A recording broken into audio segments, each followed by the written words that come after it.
Asmaul Husna'daki 4-chi ism Al-Malik ustida to'xtalib, bizning igidorchilik xiyolimizni qandoq o'zgartirganligini ko'rib chiqayli.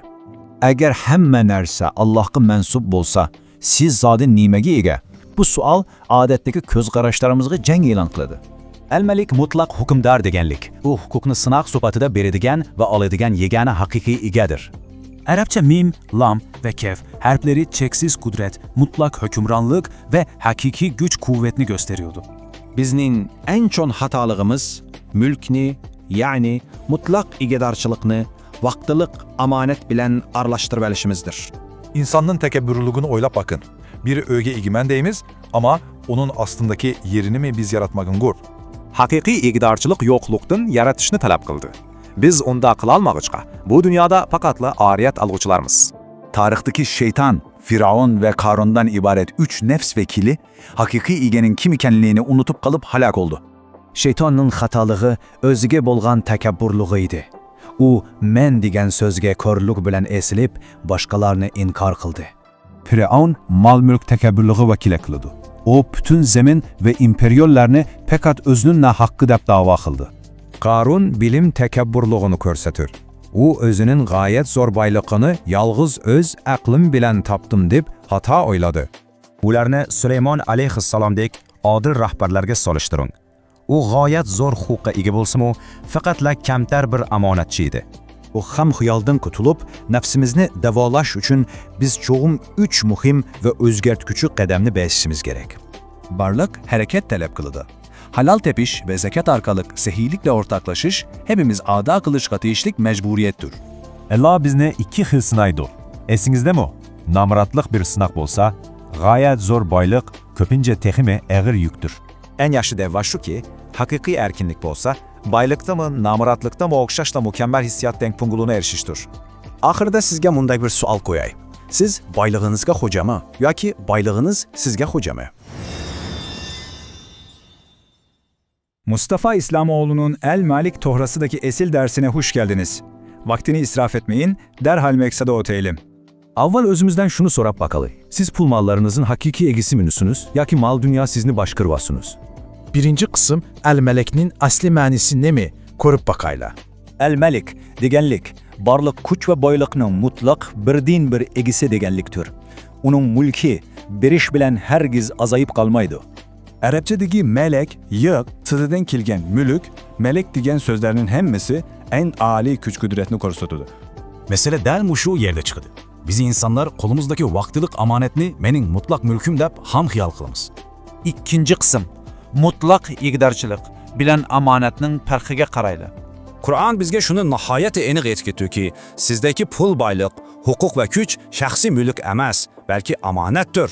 Ama biz özümüzni bu dünyanın kudretli hocayını deb çağılğanda zadi nimiş yüz berdi. Oylanıp baktınız mı? Üçüncü kısım. Tarixdagi takabburluğunun 3 chong sembolniga nazar salayli. Birincisi şeytan.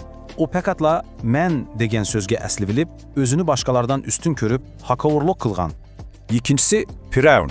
O bütün devlet ve baylıkını peket men üçün dep kişilerinin özgele kul boluşunu talep kılgan. Üçüncüsü Qarun. O dünyadaki barlık baylıklarını öz aql ve kabiliyetim bilenle tapdım deb qatlı maqtangan. Qabil baylıqni amonat deb bilib, en yaxshisini qurbonlik qildi.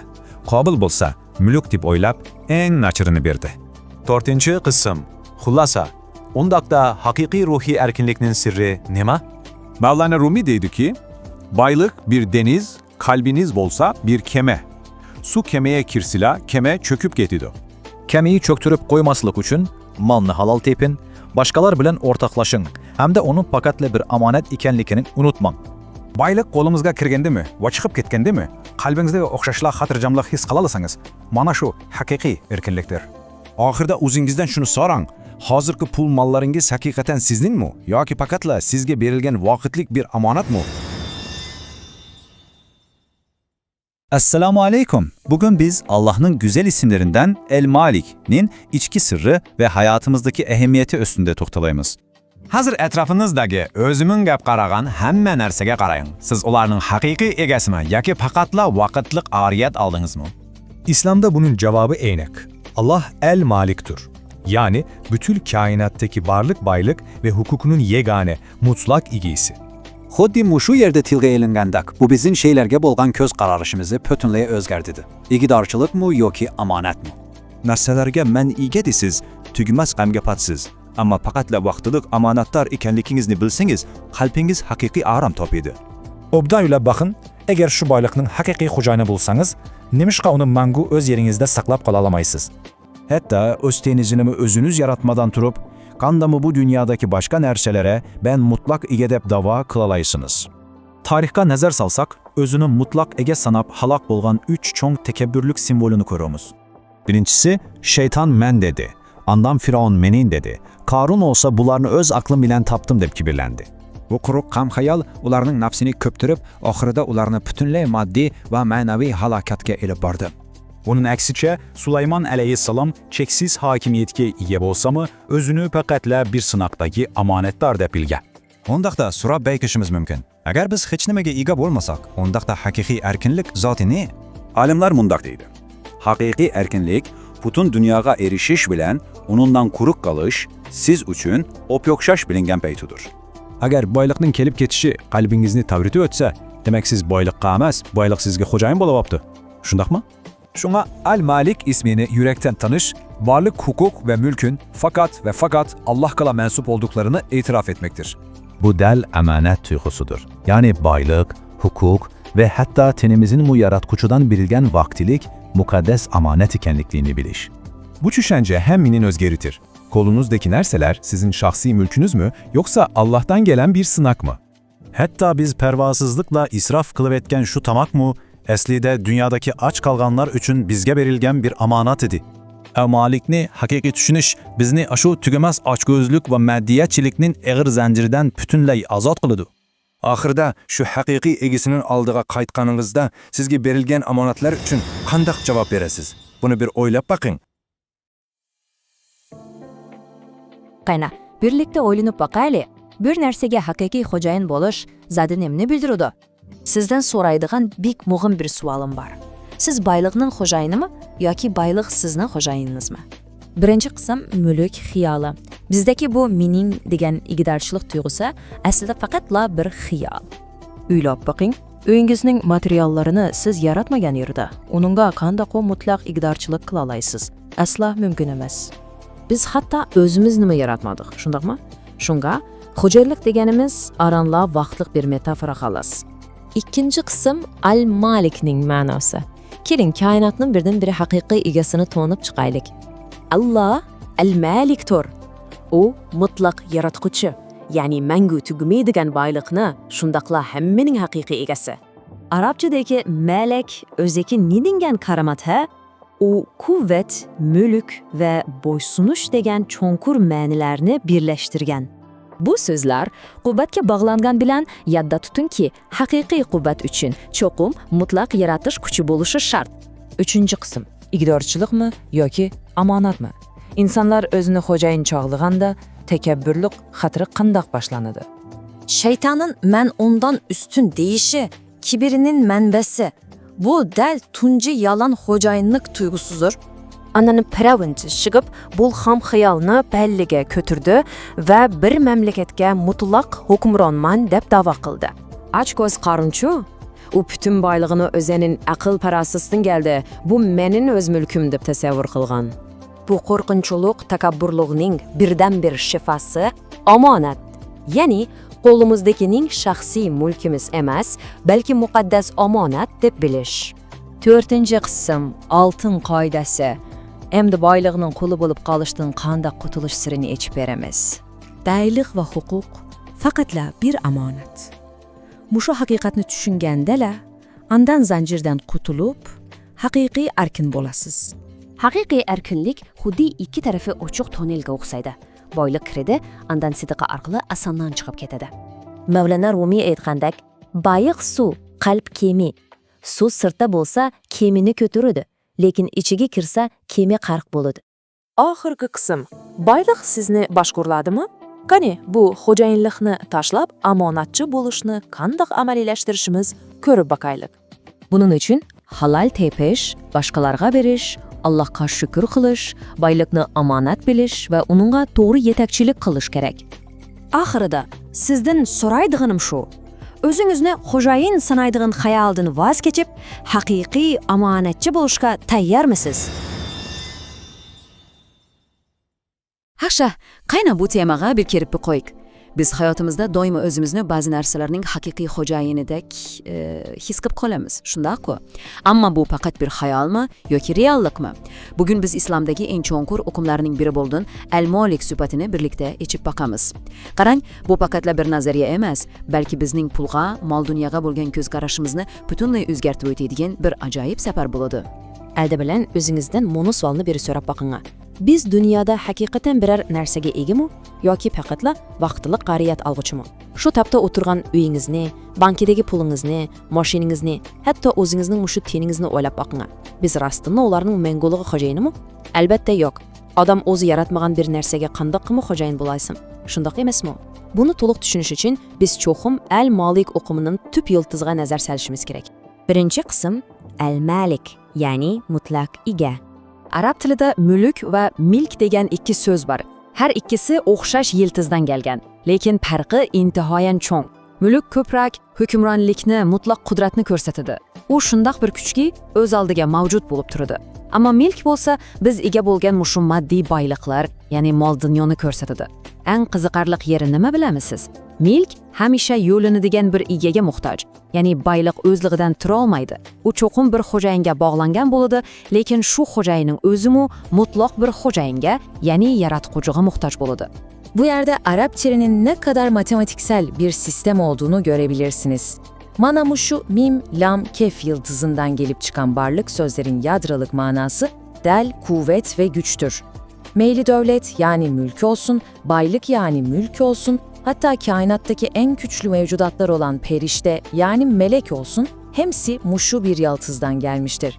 Demek el-malik dediklik, özünün güç kudretiyle kainattaki her bir zerreçiğini tutup turudan, varlık gücün birden bir mutlak igisi degen söz. Çünkü bu yerdeki en açılçılık nokta şu ki, biz kimning haqiqiy igidor ekanligini qandoq bekitimiz? Mushu o'lchamda bir o'ylab boqing.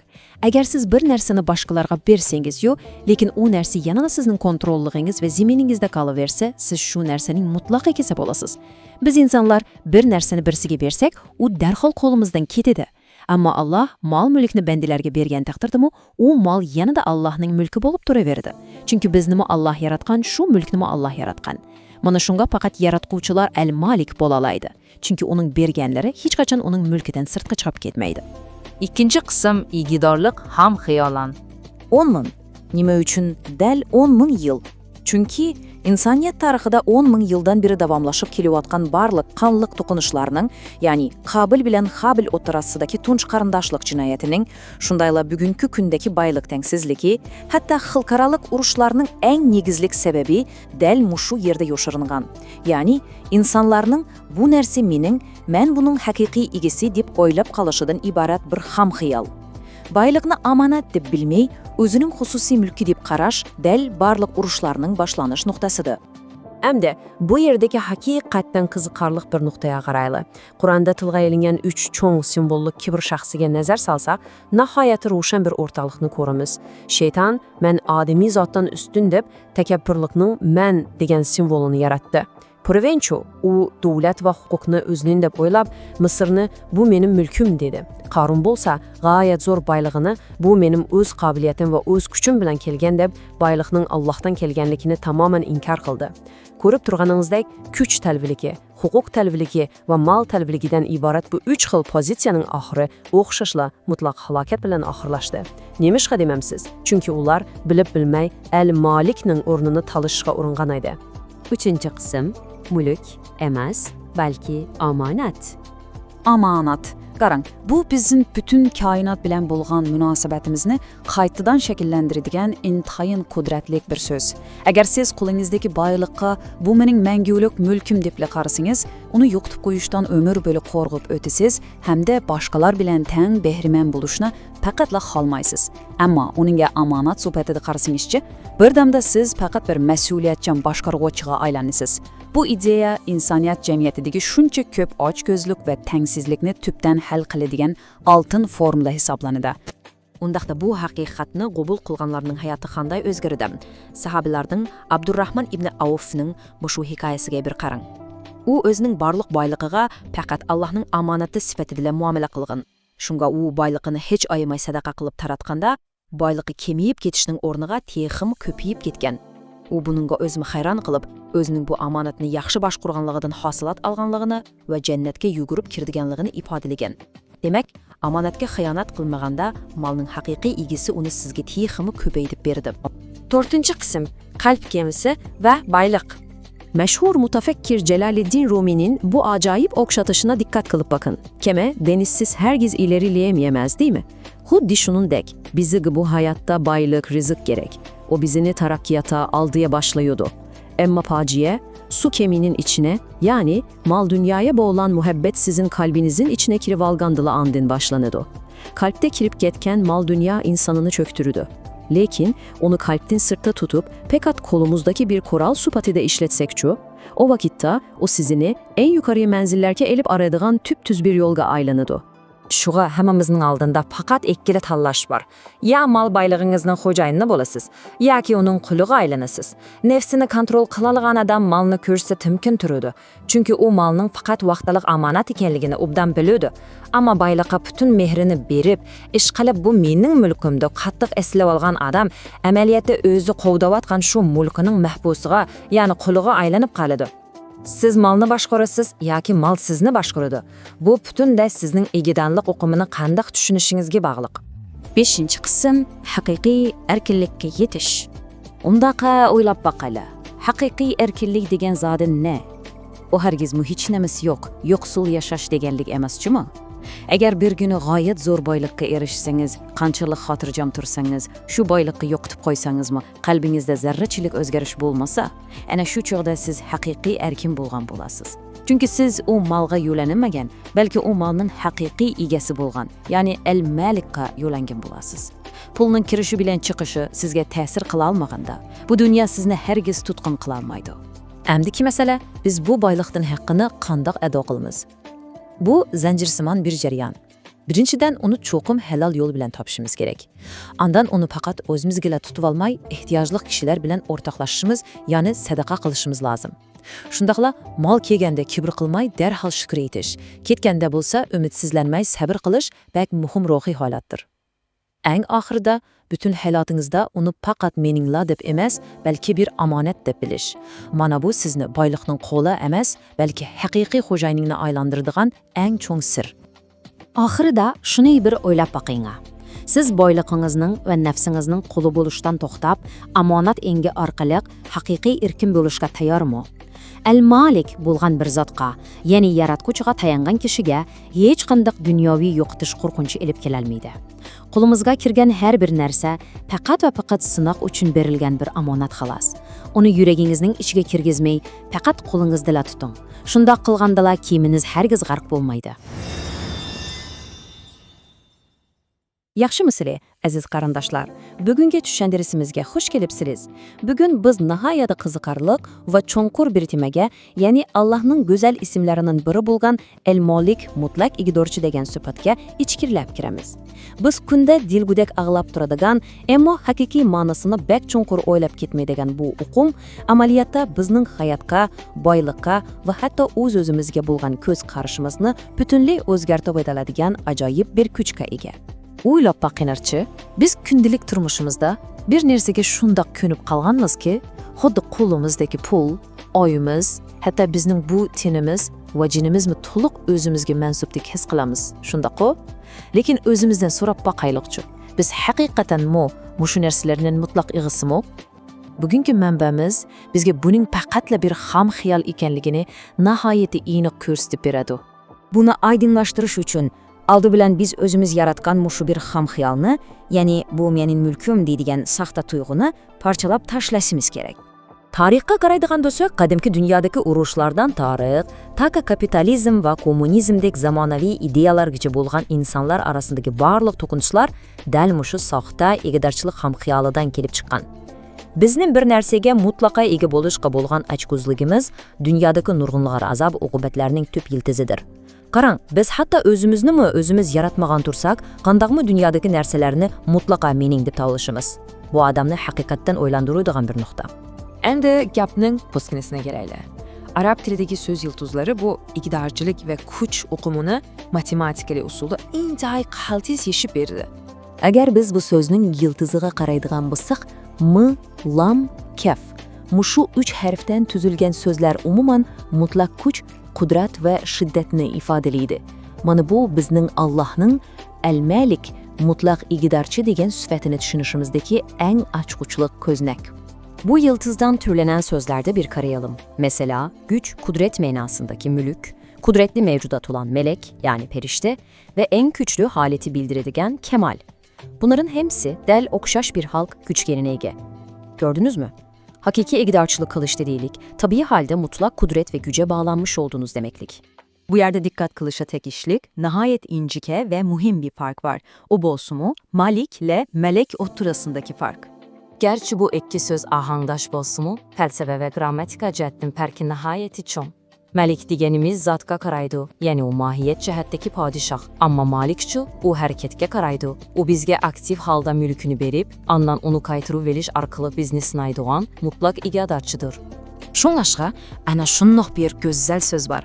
Allah öz mülkünü yana mülkə g'arq qiladigan malikdir deganlik. Bu nima deganlik?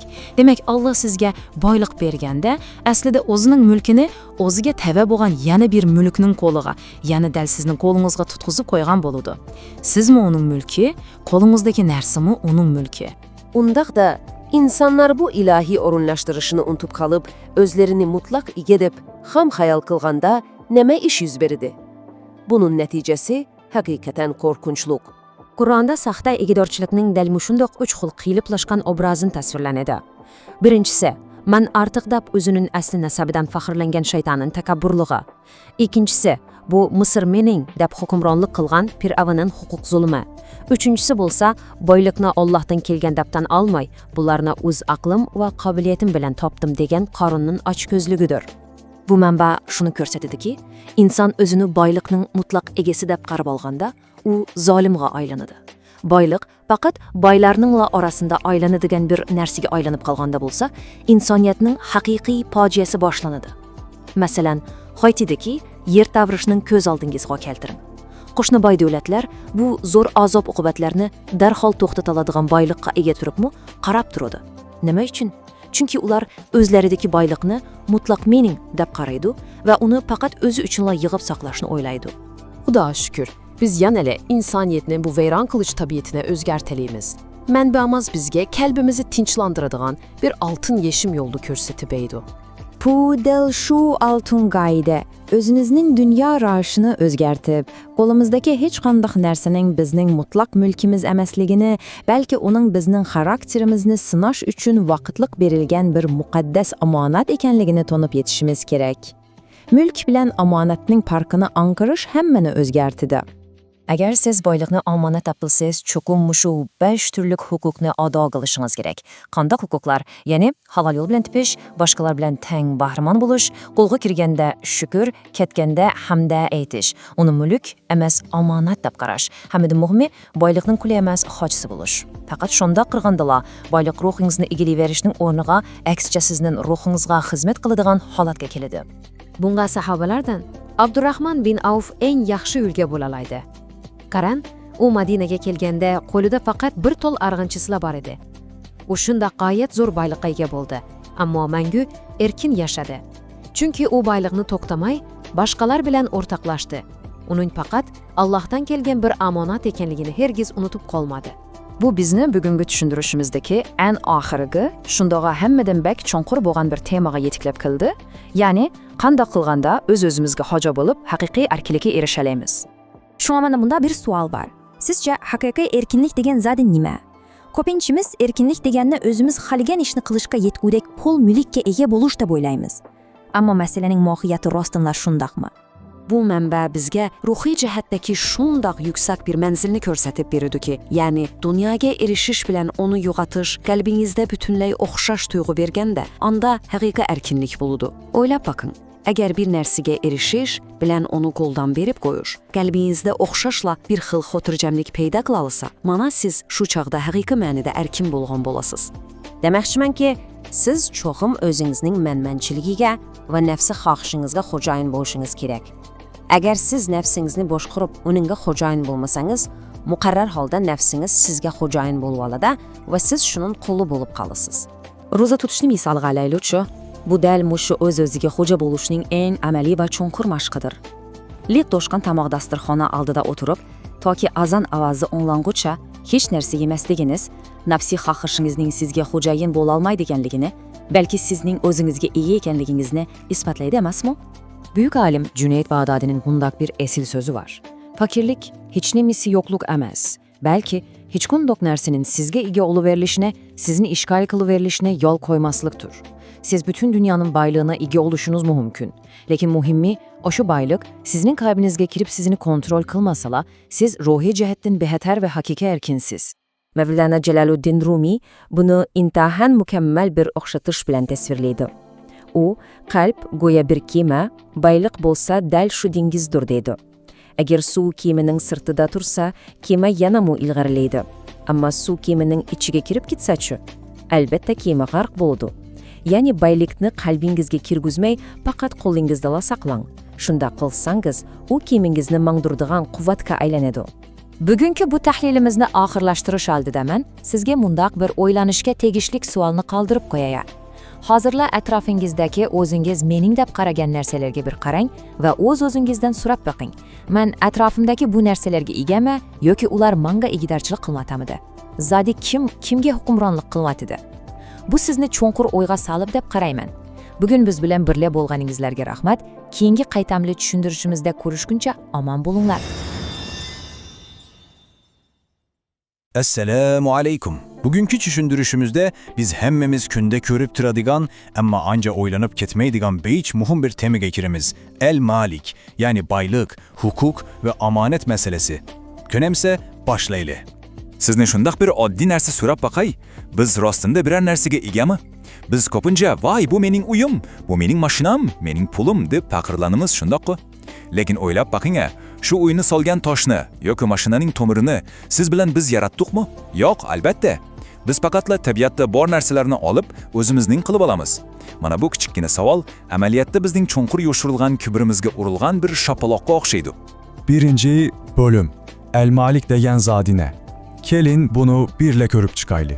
Hamda Al-Malik degan bu so'zni faqatla bir diniy atalg'u deb o'ylasangiz, sal xatolashgan bo'lasiz. Bu o'qim amaliyotda bizning butun dunyo qarashimizni o'zgartirib o'tadi. Bilasiz, arab tili xuddi bir mukammal matematika formulasiga o'xshaydi. Bu so'z arabchadagi mim, lom va kaf degan 3 harfdan, ya'ni mim, lom, kaf yiltizidan kelgan. Tilshunoslar buning ma'nosini izlaganda, uning eng yadroliq ma'nosining kuch va qudrat ekanligini bayqagan. Ya'ni bir narsaga haqiqiy ega bo'lish uchun uni yo'q yerdan yaratgan va tutib turgan mutlaq kuch bo'lishi shart. Qiziqarli yeri shuki, dal mushu bir yiltizdan biz ko'p ishlatadigan 3 so'z chiqdi. Malik, ya'ni haqiqiy xo'jayin yoki podshoh. Mulk, biz biladigan boylik, huquq va davlat. Ondan malak, ya'ni farishta, kuch egasi degan ma'nolarda. Qarang, bu yerdagi eng ochquchliq nuqta söz bir narsaga ega bo'ldim deyish uchun shu narsaga mutlaq kuchingiz yetish kerak-da.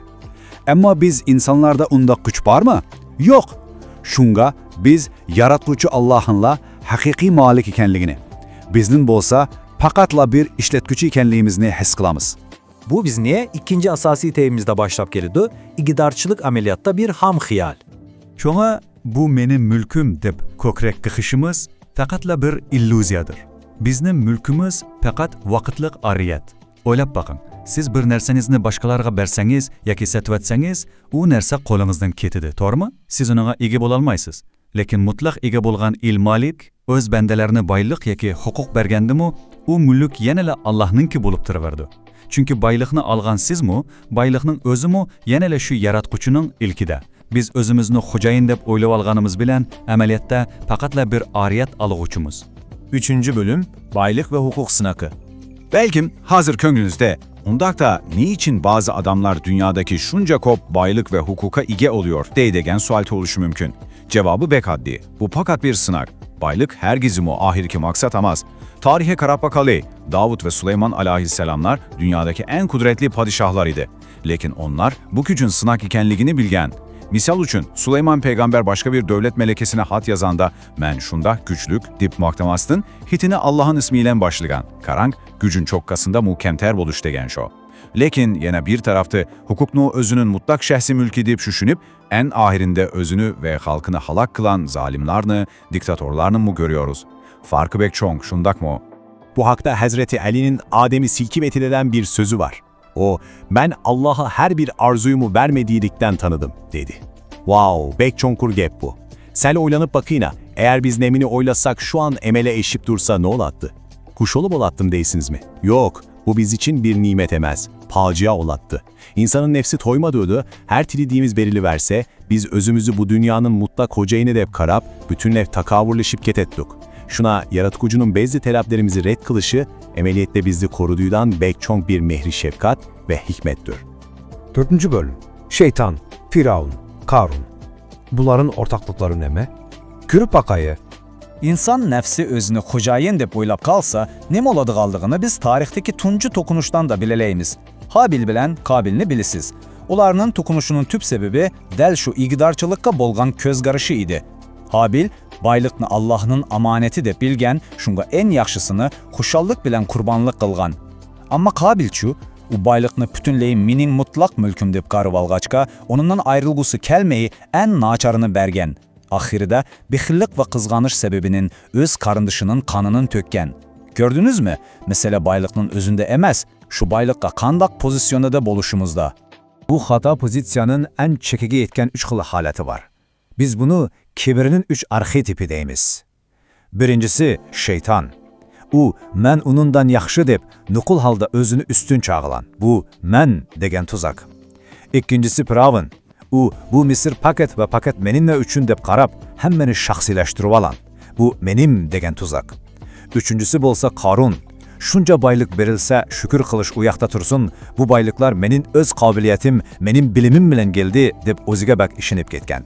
Muşu men, menin ve menin bilimim bilen degen 3 söz bizni bekesanla halaketki ilip bardağan en xeterli tuzaklardır. 5. bölüm. Mülük ames belki amanet.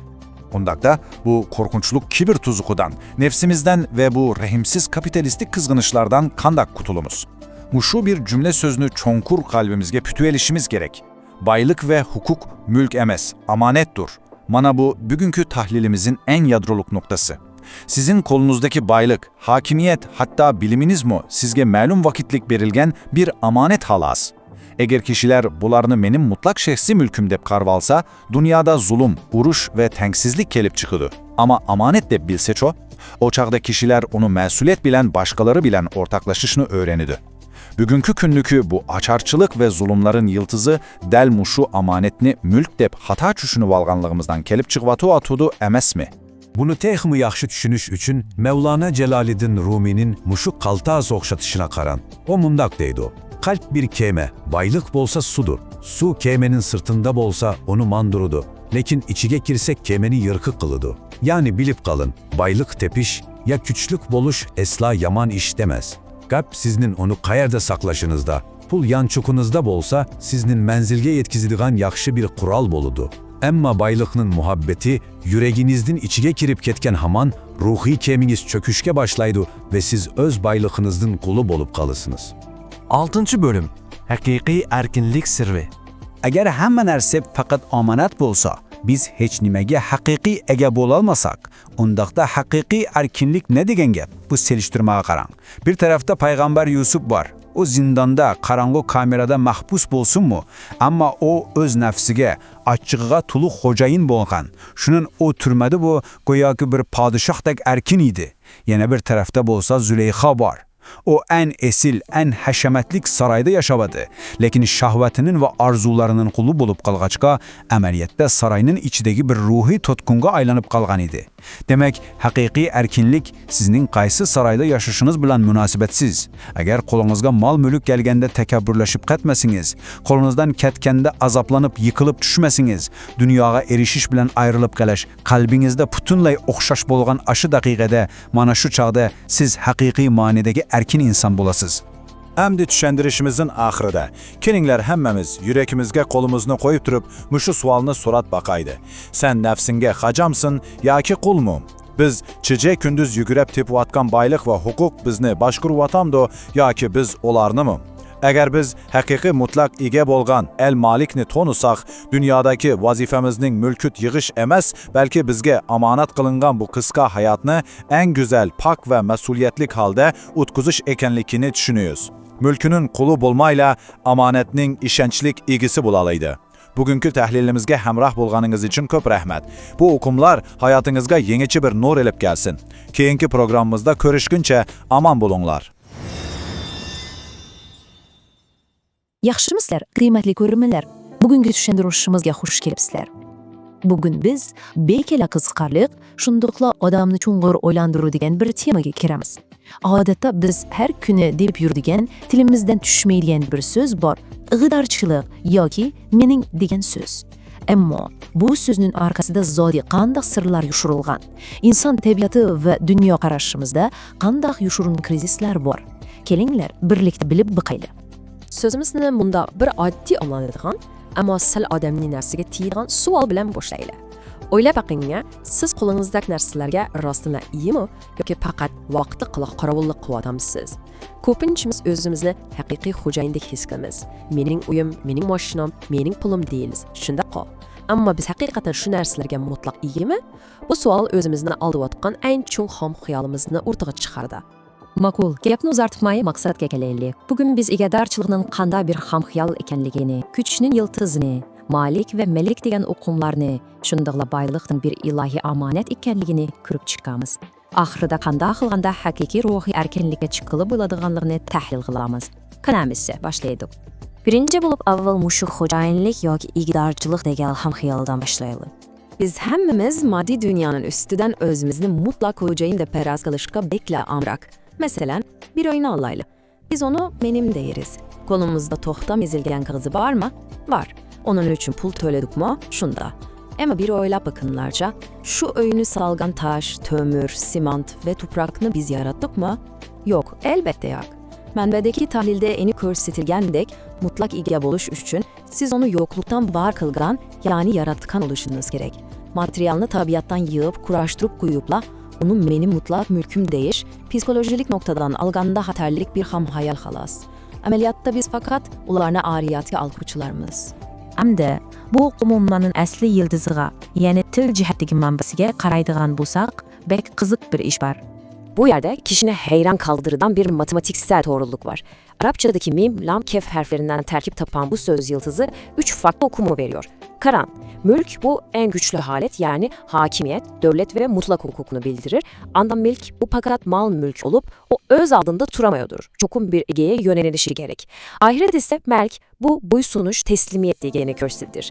Bir söz yıldızındaki suzuk tovuşun özgürüşü bilen de hukuk, mal dünya ve teslimiyet oturusundaki münasabatın mundak enik ve güzel ayrılışı acayip bir iş. Şunda mı? Xo'sh, endi bu muhokimani texmi yuqori ilohiy saviyaga ko'taraylik. Allah'ın isimleri içinde köpünce kişiler farkını ancak ayırıp ketemeydigen iki ulu isim var. Malik ve Malik. Bunların farkı zaten nimedemsiz? Karan. Malik degenimiz mal mülk ve eşyaların, yani bayan biz tılgı algan, milkinin mutlak ilgisi degenliktir. Ama Melik olsa anlık mevcudatlar, yani biz insanlar ve devletler üstündeki mutlak hükümran, mülkünün ilgisidir. Bazı adamlar məlum derecede bazı şeylerle hocayın buluşu mümkün. Ama insanların, canlılarının ve ruhlarının üstündeki hükümran fakat ve fakat Allah'tır. Sizlerge bu haqda nəhayət qızıq, adamını oylandırıdığan bir səlliq məlumat beri. Bilirsizmi? Qur'an-ı Kerimdə başqalar üçün arağa düşüş, yani şəfaat qılış oqumu cəmi 25 qatımtılğa elingan. Shuning ichida dal 23 qatim, shundoq to'liq 23 qatim qat'iy red qilish shaklida, ya'ni manfiy shaklda kelgan. Bu nima deganlik? Bu mutlaq hukmronlikning faqat yagona bir malikka xos ekanligini, bu huquqqa hech kimning hech qanday shaklda shirik bo'la olmaydiganligini nihoyat keskin ko'rsatib berdi. Undaqda bu ilohiy o'qim bizning kundalik turmushimizga, bizning shaxsiy boylig'imizga qanday ta'sir ko'rsatadi? Hamda shuningga qaraylar. Bu yerdeki en halkalı kökün, yani bizim hayatlıktaki altın kaidemiz mundak. Sizin kolunuzdaki varlık ve hukuk, mutlak size deva şahsi mülkiyet emez, belki size vakitlikle verilmiş bir ilahi amanettir. Muşu bir ağız gepni kalbinize püküp alsanız, ne iş yüz veredu bilemezsiniz. Varlıkını yokaltıp koyuştan kelip çıkadan varlık korkunçlarınız bir demderle tarkap geteru, köpkeler iskendeki memençilik mu yok hayadu. Numişka. Çünkü sizemde onun mutlak hocayını emez, belki fakat şu varlıkını doğru başkurup veriş vazifesini üstüne almış, vakaletçi bir saklayıcı edep bilesiniz. Bu qarashning amaliyotda naqadar kuchlik ekanligini bir ta'sirlik tarixiy misol bilan so'zlab beray. Bir chog'larda qattiq ocharchilik bo'lib, hamma odam g'am tashvishga petib ketgan bir vaqtda bir qul shundoq xushal va g'amsiz yuribdi. Kishilar hayron qilib, hamma odam ochliqdan qiynalib o'tsa, sen nimishqa mundaq g'amsiz kulib yuralaysan deb so'rabdi. U qul kulib turib, nima deb bilamisiz? Xo'jayinimning ambarlari liq to'q tursa, men nimishqa g'am qilaman debdi. Bununla nima deysiz? Haqiqiy rizq berguvchiga ko'nglidan tayangan odamning qalbida dal mushundoq g'oyat yo'r, hech nima tavritalmaydigan bir xotirjamlik bo'ldi. Yana bir qaltis misol. Mashhur sahoba Abdurrahmon ibn Avfning hikoyasini anglab boqqanmisiz? U kishining boyligi ajoyib darajada, hatto o'zi o'ylagandan tez va ko'payib ketganda, u atrofidagilarga mundoq degan ekan: "Atiganda Alloh yo'lida men tarqatgan 10 temga, kechidan menga 1000 temga bo'lib qaytib keldi. Mening buningda nima gunohim? Men jannatga surilib emas, balki yugurib kiraman." Qarang, u boylikni hargiz o'zining mulki deb faxrlanmagan, balki omonat deb bilgan. Shunga to'xtamay boshqalar bilan tang bahramand bo'lgan. Boylig'i hasilab ko'paygan, ammo uning ruhi yana shundoq erkin bo'lgan. Ammo inson qachoniki shu omonat degan o'g'imni unutib qolsa nima bo'ladi? Endi shunga qaraylik. Bu ilohiy omonat unutilganda Qur'onda tasvirlangandek 3 xil qo'rqinchli qiltaq, ya'ni takabburlik o'tirg'a chiqadi. Birinchisi shaytonning takabburligi. U men odamdan yaxshi, chunki men o'tdan yaratildim deb asli nasabidan faxrlandi. Ikkinchisi Firon. U qo'lindagi davlatga tayanib, butun Misrni meni mulkim dedi. Bu huquq va siyosiy menmanchiligi. Uchinchisi bo'lsa Qarun. U g'oyat zo'r boylig'ini ko'rsatib, buni men o'z aqlim va qobiliyatim bilan topdim dedi. Bu bo'lsa boylik menmanchiligi. Bu 3 xil xohishining o'rtaq nuqtasi Alloh bergan omonatni mutlaq o'zining qilganligidir. Bu yerda o'zimizdan bir so'rab boqaylik. Biz o'zimizning kundalik hayotida bu 3 xil xohishning qaysisi bilan yoshirin kurash qilyapmiz? Kim biladi, ha? Xo'sh, hamda biz tushuntirishimizning eng go'zal, eng oxirgi nuqtasiga keldik. Qanday qilib qalbimizni bu qiltaqlardan qutuldirib, haqiqiy erkinlikka erishalaymiz? Haqiqiy ruhiy erkinlik degan zodi nima bilamiz? O dal siz bütün dünyani ve boyliqni qo'lga keltirgan vaqtingizdagi hissiyatingiz bilan shu borliq narsangizdan tuyuqsiz butunlay ayrilib qolgan vaqtingizdagi hissiyatingiz qalbingizda tamoman o'xshash bo'lgan shu minutdir. Faqulodda bir o'lcham, shundoqmi? Chunki siz qo'lingizdagilarning sizdan emas, balki Allohning mulki ekanligini tonib yetganda, uni yo'qotib qo'yish qo'rqinchisimi butunlay va mangulik tugaydi. Ne'mat ko'paysa shukr qilasiz, yo'qolsa sabr qilasiz. Bugungi mushu tez ritmlik zamonda biz eng muhtoj bo'layotganimiz dal mushu xil xotirjamlik emasmi? Mavlana Jaloliddin Rumi bu ta'limotni ajoyib fasohatli bir misol bilan shundoq qaltis yakunlaydi. U kishi mundaq deydi: qalb bir kema, boylik ve mal dünyası olsa denizdir. Su keminin sırtında tursa o kemini götürür ve menzilde yetkizir. Lekin navada su keminin içine girse onu şek şüphesiz gırk kıladı. Bu ne degen güzel bir felsefe ya? Baylıkның etrafınızda, kolunuzda bolgunu yaxşı iş. O sizni yukarıya götürür. İşlerinizge asanlık elip gelir.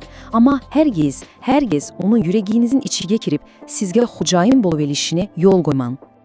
Ahirde men sizlerge şu yürek sözümü etip bugungi izlenishimizni oxirlashtiraylik. O'zingizga bir samimiy bo'lib o'ylab boqingchi.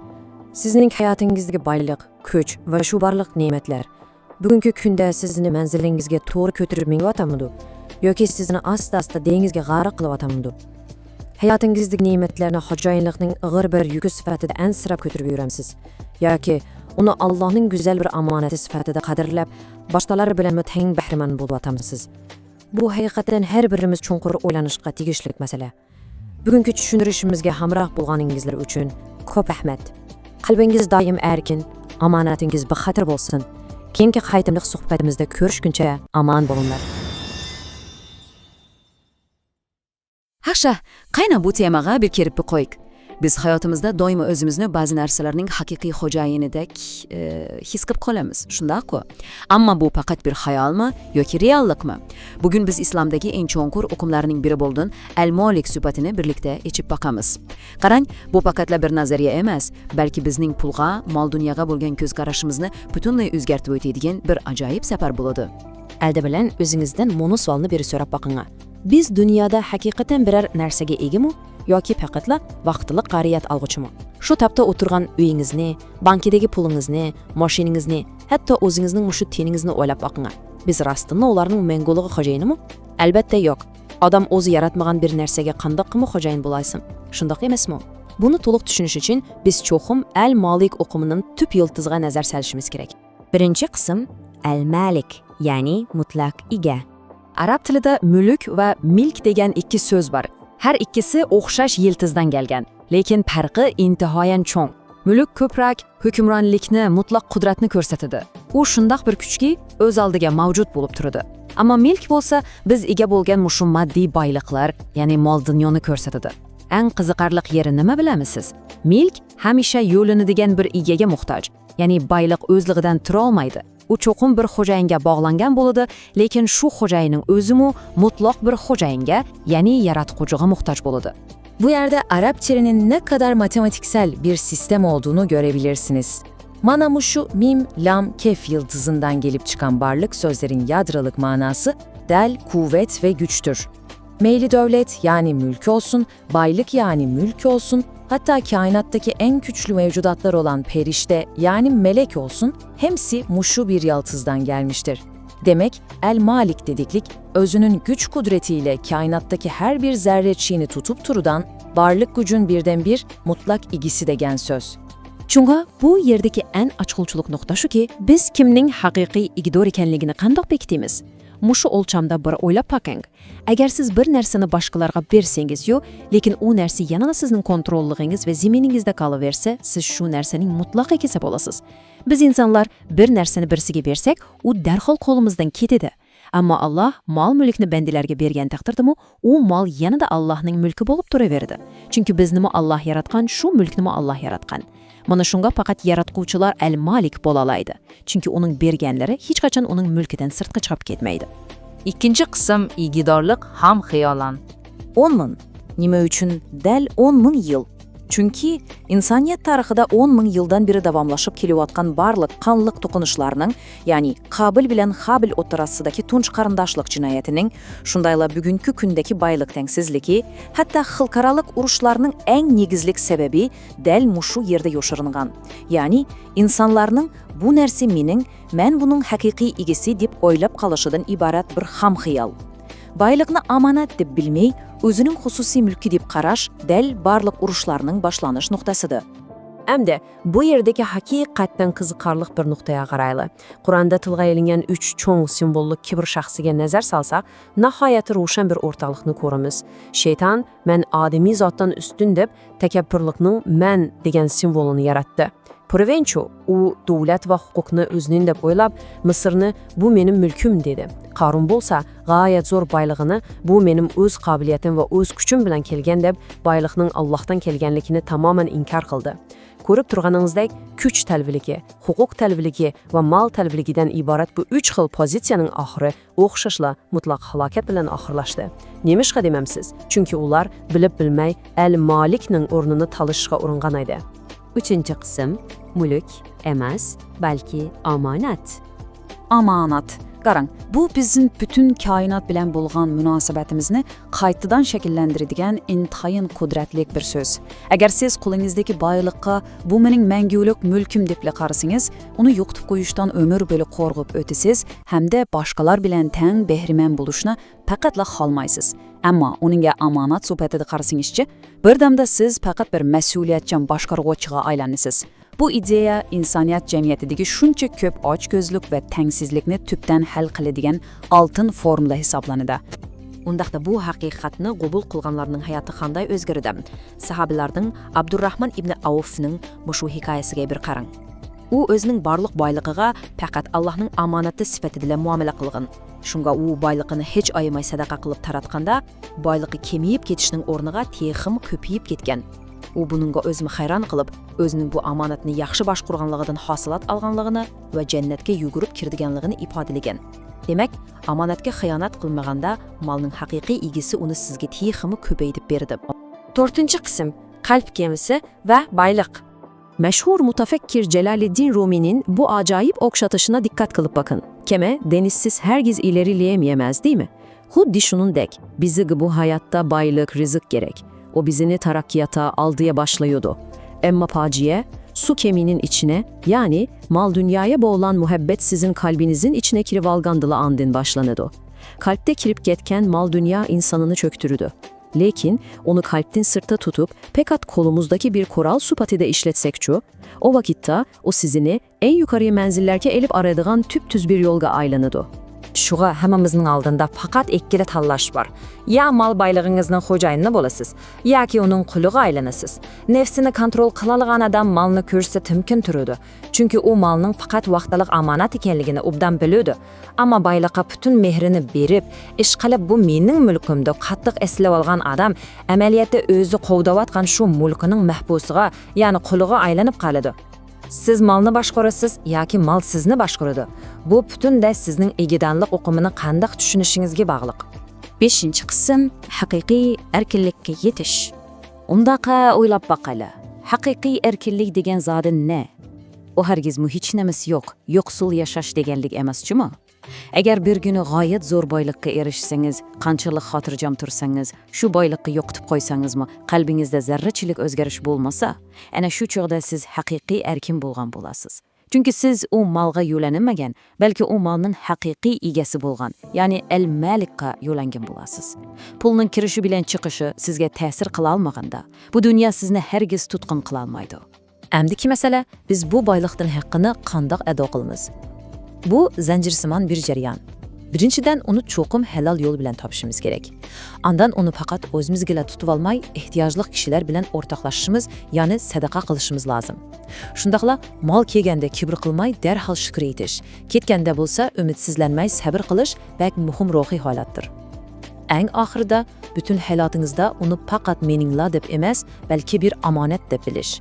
Mana bu sizni boylikning qo'li emas, balki haqiqiy xo'jayinini aylantiradigan eng cho'ng sir. Oxirida shuni bir o'ylab boqing.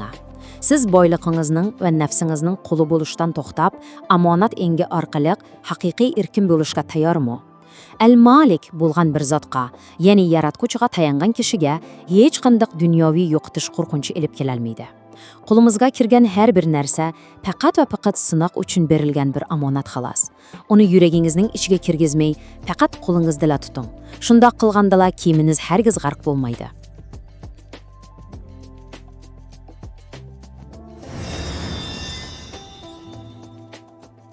Yaxshimisiz, aziz qarindoshlar? Bugungi tushuntirimizga xush kelibsizlar.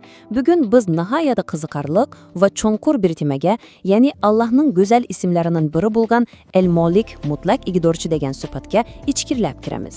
Biz kunda dilgudak ag'lab turadigan, ammo haqiqiy ma'nosini bak cho'nqur o'ylab ketmaydigan bu uqum amaliyotda bizning hayotga, boylikka va hatto o'z-o'zimizga bo'lgan ko'z qarashimizni butunlay o'zgartirib oladigan ajoyib bir kuchga ega. O'ylab boqinglarchi, biz kundalik turmushimizda bir narsaga shundoq ko'nib qolganmizki, xuddi qo'limizdagi pul, oyimiz, hatto bizning bu tenimiz va jinimizmi to'liq o'zimizga mansubdek his qilamiz. Shundaqo? Lekin o'zimizdan so'rab boqaylikchi. Biz haqiqatan shu narsalarning mutlaq ig'isimi? Bugungi manbamiz bizga buning faqatla bir xam xiyol ekanligini nihoyatda aniq ko'rsatib beradi. Buni oydinlashtirish uchun oldi bilan biz o'zimiz yaratgan mushu bir xam xiyolni, ya'ni bu mening mulkim deydigan saxta tuyg'uni parchalab tashlashimiz kerak. Tarixga qaraydigan bo'lsak, qadimgi dunyodagi urushlardan tarix, taka kapitalizm va kommunizmdek zamonaviy ideyalargacha bo'lgan insonlar orasidagi barliq to'qinishlar dal mushu soxta egidorchilik ham xiyolidan kelib chiqqan. Bizning bir narsaga mutlaqo ega bo'lishga bo'lgan achquzligimiz dunyodagi nurg'unlar azob uqubatlarning tub yiltizidir. Qarang, biz hatto o'zimiz yaratmagan tursak, qandaqmi dunyodagi narsalarni mutlaqo mening deb topishimiz. Bu odamni haqiqatdan o'ylantiradigan bir nuqta. Endi gapning po'skinisine kelaylik. Arab tilidagi so'z yiltizlari bu iqtidorchilik va kuch uqumini matematikali usulda intayi qaltis yeshib berdi. Agar biz bu so'zning yiltiziga qaraydigan bo'lsak, m, lam, kaf. Mushu 3 harfdan tuzilgan so'zlar umuman mutlaq kuch, qudrat va shiddatni ifodalaydi. Mana bu bizning Allohning al-Malik, mutlaq iqtidorchi degan sifatini tushunishimizdagi eng ochquchliq ko'znak. Bu yıldızdan türlenen sözlerde bir karayalım. Mesela güç, kudret manasındaki mülük, kudretli mevcudat olan melek yani perişte ve en güçlü haleti bildiredigen kemal. Bunların hepsi del okşaş bir halk güçlerine ege. Gördünüz mü? Hakiki iqtidarçılık kılıçta değilik, tabii halde mutlak kudret ve güce bağlanmış olduğunuz demeklik. Bu yerde dikkat kılışa tek işlik, nihayet incike ve muhim bir fark var. O bolsumu Malik ile melek oturasındaki fark. Gerçi bu iki söz ahangdaş bolsumu, felsefe ve gramatika cəhətdən fərqi nihayeti çoğ. Məlik degenimiz zatqa qaraydı, yəni o mahiyyət cəhətdəki padişah. Amma malikçu o hərəkətə qaraydı. O bizə aktiv halda mülkünü verib, andan onu qaytırıb veriş arqılı biznesini aydıgan mutlaq iqtidarçıdır. Şunlaşqa, ana şunluq bir gözəl söz var. Allah öz mülkünü yana mülkə g'arq qiladigan malikdir deganlik. Bu nima deganlik? Demak, Allah sizga boyliq berganda, aslida o'zining mulkini o'ziga tava bo'lgan yana bir mulkning qo'liga, yana dal sizning qo'lingizga tutqizib qo'ygan bo'ladi. Sizmi uning mulki, qo'lingizdagi narsami uning mulki? Undaqda insanlar bu ilahi orunlaştırışını unutup kalıp, özlerini mutlak igedip, ham hayal kılganda neme iş yüz beridi. Bunun neticesi hakikaten korkunçluk. Qur'onda saxta egidorchilikning dal mushundoq 3 xil qiyliplashgan obrazini tasvirlanadi. Birinchisi, man ortiq deb o'zining asli nasabidan faxrlangan shaytonning takabburligi. Ikkinchisi, bu Misr mening deb hukmronlik qilgan Fir'avnning huquq zulmi. Uchinchisi bo'lsa, boylikni Allohdan kelgan debdan olmay, bularni o'z aqlim va qobiliyatim bilan topdim degan Qarunning ochko'zligidir. Bu manba shuni ko'rsatadiki, inson o'zini boyliqning mutlaq egasi deb qarab olganda, u zolimga aylanadi. Boyliq faqat boylarningla orasida aylanadigan bir narsaga aylanib qolganda bo'lsa, insoniyatning haqiqiy fojiasi boshlanadi. Masalan, Haytidagi yer tavrishning ko'z oldingizga keltiring. Qo'shni boy davlatlar bu zo'r azob uqubatlarni darhol to'xtata oladigan boyliqqa ega turibmi, qarab turadi. Nima uchun? Chunki ular o'zlaridagi boyliqni mutlaq mening deb qaraydi va uni faqat o'zi uchunla yig'ib saqlashni o'ylaydi. Xudo shukr, biz yanele insaniyetni bu veyran kılıç tabiatine özgerteliyimiz. Mənbəmiz bizge kalbimizi tinchlandıradigan bir altın yeşim yolu ko'rsatibeydi. Bu del shu altın qoida o'zimizning dunyo rashini o'zgartib, qo'limizdagi hech qanday narsaning bizning mutlaq mulkimiz emasligini, balki uning bizning xarakterimizni sinash uchun vaqtliq berilgan bir muqaddas omonat ekanligini tonib yetishimiz kerak. Mulk bilan omonatning farqini aniqlash hammani o'zgartidi. Agar siz boyliqni omonat topilsangiz, cho'qim mushu 5 turli huquqni ado qilishingiz kerak. Qanday huquqlar? Ya'ni halol yo'l bilan tepish, boshqalar bilan teng bahramon bo'lish, qo'lga kirganda shukr, ketganda hamda aytish. Uni mulk emas, omonat deb qarash. Hamda muhimi, boyliqning quli emas, xochisi bo'lish. Faqat shunda qirg'andala, boyliq ruhingizni egilaverishning o'rniga, aksicha sizning ruhingizga xizmat qiladigan holatga keladi. Bunga sahobalardan Abdurrahman bin Avf eng yaxshi ulgu bo'lalaydi. Qaran, u Madinaga kelganda qo'lida faqat bir to'l arg'inchisilar bor edi. U shunda g'oyat zo'r boyliqqa ega bo'ldi, ammo mangu erkin yashadi. Chunki u boyliqni to'xtamay, boshqalar bilan o'rtoqlashdi. uning faqat Allohdan kelgan bir omonat ekanligini hergiz unutib qolmadi.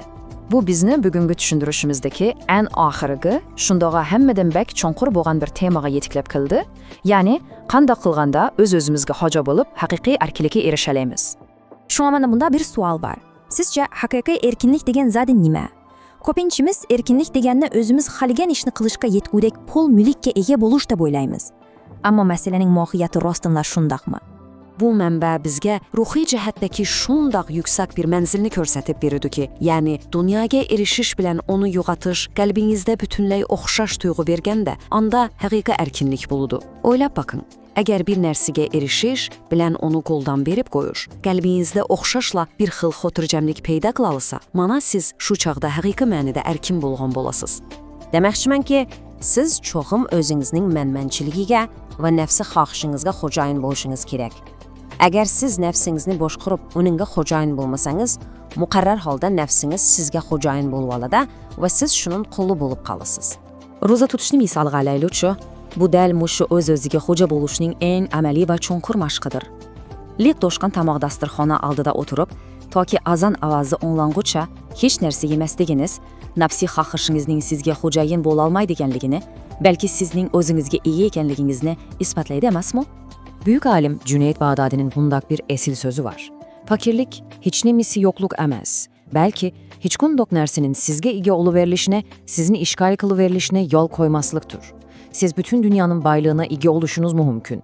Lekin muhimmi, o şu baylık sizin kalbinizge kirip sizini kontrol kılmasala, siz ruhi cihetten beheter ve hakiki erkinsiz. Mevlana Celaluddin Rumi bunu intahan mükemmel bir o'xshatish bilan tasvirlaydi. U, qalb go'yo bir kema, bayliq bo'lsa dal shu dengizdir deydi. Agar suv kemaning sirtida tursa, kema yanamı ilg'arilaydi. Ammo suv kemaning ichiga kirib ketsa-chi, albatta kema g'arq bo'ladi. Ya'ni baylikni qalbingizga kirgizmay, faqat qo'lingizda saqlang. Shunda qilsangiz, u kemingizni mangdurdigan quvvatga aylanadi. Bugungi bu tahlilimizni oxirlashtirish oldidaman sizga mundaq bir o'ylanishga tegishlik savolni qoldirib qo'yay. Hozirla atrofingizdagi o'zingiz mening deb qaragan narsalarga bir qarang va o'z-o'zingizdan so'rab boqing. Men atrofimdagi bu narsalarga egami yoki ular menga egidorchilik qilmatamidi? Zodi kimga hukmronlik qilmatidi? Bu sizni cho'nqur o'yga solib deb qarayman. Bugun biz bilan birga bo'lganingizlarga rahmat. Keyingi qaytamli tushuntirishimizda ko'rishguncha omon bo'linglar.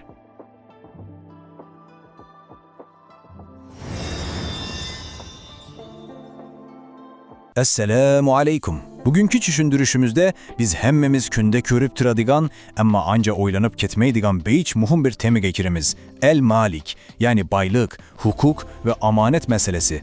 Könemse başlaylı. Sizni shundoq bir oddiy narsa so'rab boqay. Biz rostında birer narsaga egami? Biz ko'pincha "Voy, bu mening uyim, bu mening mashinam, mening pulim" deb faqirlanamiz, shundoq-ku. Lekin o'ylab boqing-a, shu uyni solgan toshni yoki mashinaning tomirini siz bilan biz yaratdikmi? Yo'q, albatta. Biz faqatla tabiatda bor narsalarni olib, o'zimizning qilib olamiz. Mana bu kichikgina savol amaliyotda bizning cho'nqur yoshirilgan kibrimizga urilgan bir shapaloqqa o'xshaydi. Birinci bölüm. El Malik degan zadine. Kelin bunu birle körüp çıkaylı. Hamda Al-Malik degan bu so'zni faqatla bir diniy atalg'u deb o'ylasangiz, sal xatolashgan bo'lasiz. Bu o'qim amaliyotda bizning butun dunyo qarashimizni o'zgartib o'tadi. Bilasiz, arab tili xuddi bir mukammal matematika formulasiga o'xshaydi. Bu so'z arabchadagi mim, lom va kaf degan 3 harfdan, ya'ni mim, lom, kaf yiltizidan kelgan. Tilshunoslar buning ma'nosini izlaganda, uning eng yadroliq ma'nosining kuch va qudrat ekanligini bayqagan. Ya'ni bir narsaga haqiqiy ega bo'lish uchun uni yo'q yerdan yaratgan va tutib turgan mutlaq kuch bo'lishi shart. Qiziqarli yeri shuki, dal mushu bir yiltizdan biz ko'p ishlatadigan 3 so'z chiqdi. Malik, ya'ni haqiqiy xo'jayin yoki podshoh. Mulk, biz biladigan boylik, huquq va davlat. Andan malak, ya'ni farishta, kuch egasi degan ma'nolarda. Qarang, bu yerdagi eng ochkuchliq nuqta so'z bir narsaga ega bo'ldim deyish uchun shu narsaga mutlaq kuchingiz yetish kerak-da. Ammo biz insonlarda unda kuch bormi? Yo'q. Shunga biz yaratuvchi Allohning haqiqiy malik ekanligini, bizning bo'lsa faqatla bir ishlatguchi ekanligimizni his qilamiz. Bu bizni ikinci asasi teyimizde başlap gelidi, igidarçılık ameliyatta bir ham xiyal. Şoňa bu menin mülküm dep kökrek kıhışımız faqatla bir illüziyadır. Bizning mülkümüz faqat vaqtlik ariyat. Oylap bakın, siz bir narsanizni başkalarga bersangiz yoki sotib etsangiz, u narsa qo'lingizdan ketidi, to'g'rimi? Siz uninga ega bo'la olmaysiz. Lekin mutlaq ega bo'lgan il-malik o'z bandalarini boylik yoki huquq bergandimi, u mulk yanala Allohninki bo'lib turaverdi. Chunki boylikni olgan sizmi, boylikning o'zimi yanala shu yaratquchining ilkida. Biz o'zimizni xo'jayin deb o'ylab olganimiz bilan amaliyotda faqatla bir ariyat olg'uvchimiz. 3. bölüm Baylık ve hukuk sınakı. Belki hazır köngünüzde, undakta niçin bazı adamlar dünyadaki şunca kop baylık ve hukuka ige oluyor deydegen sualti oluşu mümkün. Cevabı bekaddi. Bu fakat bir sınak. Baylık hergizimu ahirki maksat amaz. Tarihe karab bakalım. Davut ve Süleyman aleyhisselamlar dünyadaki en kudretli padişahlar idi. Lekin onlar bu gücün sınak ikenligini bilgen. Misal üçün Süleyman peygamber başka bir devlet melekesine hat yazanda men şunda güçlük dip maktamastın hitini Allah'ın ismiyle başlıgan. Karank gücün çokkasında mukemter boluş degen şo. Lekin yine bir taraftı hukuknu özünün mutlak şahsi mülki dip şüşünüp en ahirinde özünü ve halkını halak kılan zalimlarını, diktatorlarını mı görüyoruz? Farkı bek çok şundak mı? Bu hakta Hazreti Ali'nin Adem'i silkip eden bir sözü var. O, ben Allah'a her bir arzuyumu vermediğilikten tanıdım, dedi. Wow, bek çonkur gep bu. Sen oylanıp bakıyna, eğer biz nemini oylasak şu an emele eşip dursa ne olattı? Kuş olup olattım deysiniz mi? Yok, bu biz için bir nimet emez, pacia olattı. İnsanın nefsi toymadığıdı, her tilediğimiz berili verse, biz özümüzü bu dünyanın mutlak hocayını dep karap, bütün nef takavurlu şipket ettik. Şuna yaratıcının bezli talaplarımızı red kılışı, emeliyette bizi koruduydan bek çok bir mehri şefkat ve hikmettir. 4. bölüm. Şeytan, Firavun, Karun. Bunların ortaklıkları neme? Görüp bakayı. İnsan nefsi özünü xo'jayin deb o'ylab qalsa, nima oladig'anligini biz tarixdagi tunji to'qinishdan da bilalaymiz. Habil bilan Qabilni bilisiz. Ularning to'qinishinin tüp sebebi dal shu igidorchilikka bo'lgan ko'zgarishi edi. Habil boyliqni Allohning amonati deb bilgan, shunga eng yaxshisini xushallik bilan qurbonlik qilgan. Ammo Qabilchu u boyliqni butunlay mening mutlaq mulkim deb qarab olg'achqa, onundan ayrılgusi kelmey en naçarını bergen. Ahirida bexillik ve kızganış sebebinin öz karındışının kanının tökken.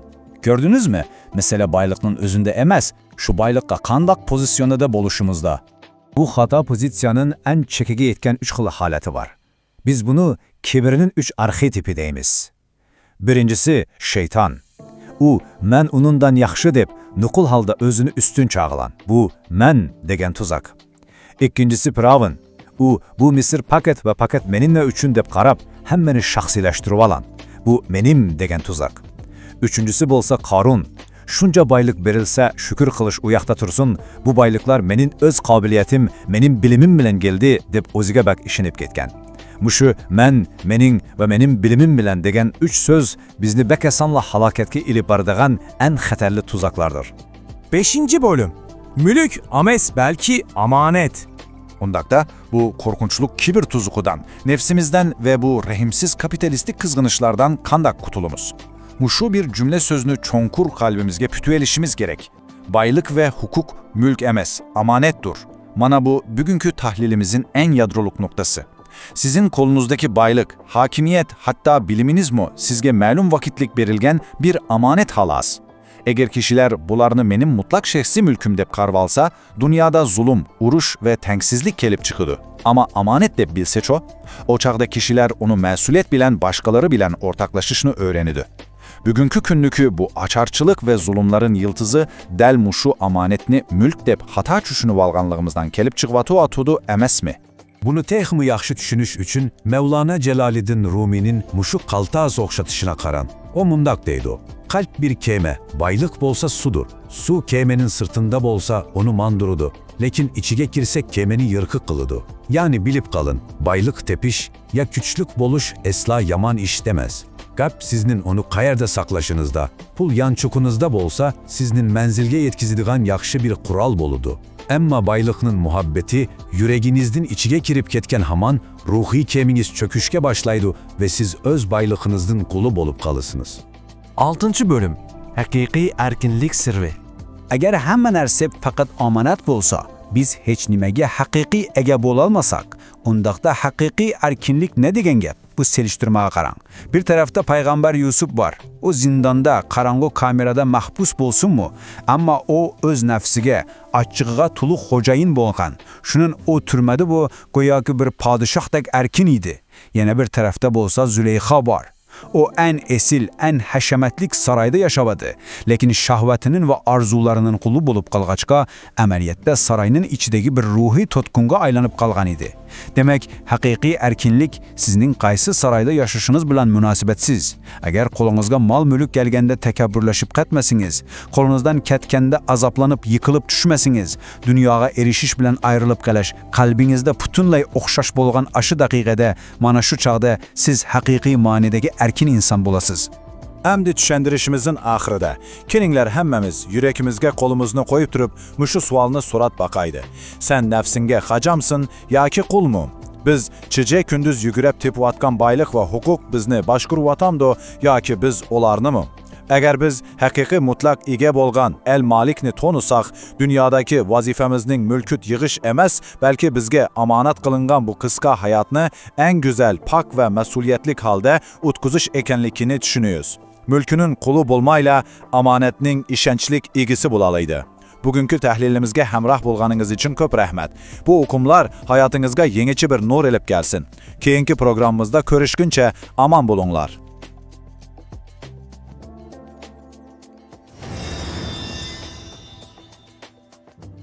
Yaxşımısızlar, qiymatli ko'rminlar. Bugungi tushuntirishimizga xush kelibsizlar. Bugun biz bekala qiziqarliq, shundoqla odamni chunqur o'ylantiradigan bir temaga kiramiz. Odatda biz har kuni deb yuradigan, tilimizdan tushmaydigan bir so'z bor. Ig'idorchilik yoki mening degan so'z. Ammo bu so'zning orqasida zodi qanday sirlar yushirilgan? Inson tabiati va dunyo qarashimizda qanday yushirin krizislar bor? Kelinglar, birlikda bilib biqayli. Sözümüzni bunda bir oddiy anlanadigan, ammo sal odamning nafsiga tegadigan savol bilan boshlaylik. O'ylab baqingga, siz qo'lingizdagi narsalarga rostina iyimi yoki faqat vaqtli qila qorovullik qilyapsiz? Ko'pinchamiz o'zimizni haqiqiy xo'jayindek his qilamiz. Mening uyim, mening mashinam, mening pulim deymiz. Shundaqmi? Ammo biz haqiqatan shu narsalarga mutlaq iyimi? Bu savol o'zimizni aldayotgan eng cho'ng xom xiyolimizni o'rtaga chiqardi. Ma'qul, gapni uzartmay maqsadga kelaylik. Bugun biz egadarchilikning qanday bir xomxiyol ekanligini, kuchning yiltizini, malik va malik degan o'qimlarni, shundaqla boylikning bir ilohiy omonat ekanligini ko'rib chiqamiz. Oxirida qanday qilganda haqiqiy ruhiy erkinlikka chiqilib bo'ladiganligini tahlil qilamiz. Qanamisi boshlaydik. Birinchi bo'lib avval mushu xo'jayinlik yoki egadarchilik degan xomxiyoldan boshlaylik. Biz hammamiz moddiy dunyoning ustidan o'zimizni mutlaq xo'jayin deb faraz qilishga bekla amrak. Mesela bir oyunu alaylı. Biz onu menim deyeriz. Kolumuzda toxtam ezilgen kağızı var mı? Var. Onun için pul töledik mi? Şunda. Ama bir oylap bakınlarca, şu oyunu salgan taş, tömür, simant ve toprakını biz yarattık mı? Yok, elbette yok. Mənbədəki tahlildə eni körsetilgəndək, mutlaq ige boluş üçün siz onu yokluktan var kılgan, yani yaratkan oluşunuz gerek. Materialını tabiattan yığıp, kuraştırıp kuyupla, onu menim mutlak mülküm deyiş, psikolojik noktadan alganda haterlik bir ham hayal xalas. Əməliyatda biz fakat ularına ariyatki alqıçılarımız. Amda bu qumumlarning asli yıldızıga, yani til cihetdeki manbasiga qaraydigan bo'lsak, bek qiziq bir iş var. Bu yerde kişine heyran kaldırıdan bir matematiksel doğruluk var. Arapçadaki mim, lam, kef harflerinden terkip tapan bu söz yıldızı 3 farklı okumu veriyor. Karan, mülk bu en güçlü halet yani hakimiyet, devlet ve mutlak hukukunu bildirir. Andan mülk bu fakat mal mülk olup o öz aldığında duramıyordur. Çokun bir egeye yönelilişi gerek. Ahiret ise melk bu boysunuş teslimiyet diyeni körsidir. Birla söz yıldızındaki suzuk tovuşun özgürleşi bilende hukuk, mal dünya ve teslimiyet oturusundaki munasabatın mundak enik ve güzel ayrılışı acayip bir iş. Şunda mı? Xo'sh, endi bu muhokimani texmi yuqori ilohiy saviyaga ko'taraylik. Allah'ın isimlerinin içinde köpünce kişiler farkını anca ayırıp ketelmeydigen iki ulu isim var. Malik ve Malik. Bunların farkı zaten nimedemsiz? Karan. Malik degenimiz mal mülk ve eşyaların, yani bayan biz tılga algan, milkinin mutlak igisi degenliktir. Ama Melik bolsa, anlık mevcudatlar, yani biz insanlar ve devletler üstündeki mutlak hükümran, mülkünün igisidir. Bazı adamlar ma'lum derecede bazı şeylerge hocayin buluşu mümkün. Ama insanların, canlılarının ve ruhlarının üstündeki hükümran fakat ve fakat Allah'tır. Sizlerge bu haqda nəhayət qiziq, adamni o'ylantiradigan bir salliq ma'lumot beray. Bilasizmi, Qur'on Karimda boshqalar uchun araga tushish, ya'ni shafaat qilish o'qimi jami 25 qatim tilga ilingan. Shuning ichida dal 23 qatim, shundoq to'liq 23 qatim qat'iy red qilish shaklida, ya'ni manfiy shaklda kelgan. Bu nima deganlik? Bu mutlaq hukmronlikning faqat yegona bir malikka xos ekanligini, bu huquqqa hech kimning hech qanday shaklda shirik bo'la olmaydiganligini nihoyat keskin ko'rsatib beradi. Undaqda bu ilahiy o'qim bizning kundalik turmushimizga, bizning shaxsiy boylig'imizga qanday ta'sir ko'rsatadi? Hamda shuningga qarayla. Bu yerdeki en halkalık yökün, yani bizim hayatlıktaki altın kaidemiz mundak. Sizin kolunuzdaki varlık ve hukuk, mutlak size teva şahsi mülkiyet emez, belki size vakitlikle verilmiş bir ilahi amanettir. Muşu bir ağız gepni kalbinize püküv alsanız, ne iş yüz veredu bilemezsiniz. Barlıkını yokaltıp koyuştan kelip çıkadan barlık korkunçlarınız bir demde latar kap getedu, köpke eriskendeki memmençilik mu yok ayadu. Numişka. Çünkü sizemde onun mutlak hocayını emez, belki fakat şu barlıkını doğru başkurup veriş vazifesini üstüne almış, vakaletçi bir saklayıcı edep bilesiniz.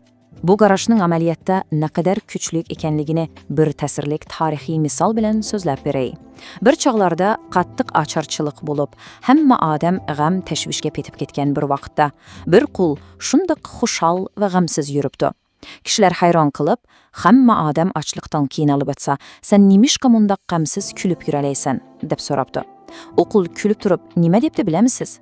Xo'jayinimning ambarlari liq to'q tursa, men nimishqa g'am qilaman, debdi. Bununğa nima deysiz? Haqiqiy rizq berguvchiga ko'nglidan tayangan odamning qalbida dal mushundoq g'oyat yo'r, hech nima tavritalmaydigan bir xotirjamlik bo'ladi. Yana bir qaltis misol. Mashhur sahoba Abdurrahmon ibn Avfning hikoyasini anglab boqqanmisiz? U kishining boyligi ajoyib darajada. Hatto o'zi o'ylagandan tez va ko'payib ketganda, u atrofidagilarga mundoq degan ekan: "Atiganda Alloh yo'lida men tarqatgan 10 temga, kechida menga 1000 temga bo'lib qaytib keldi. Mening buningda nima gunohim?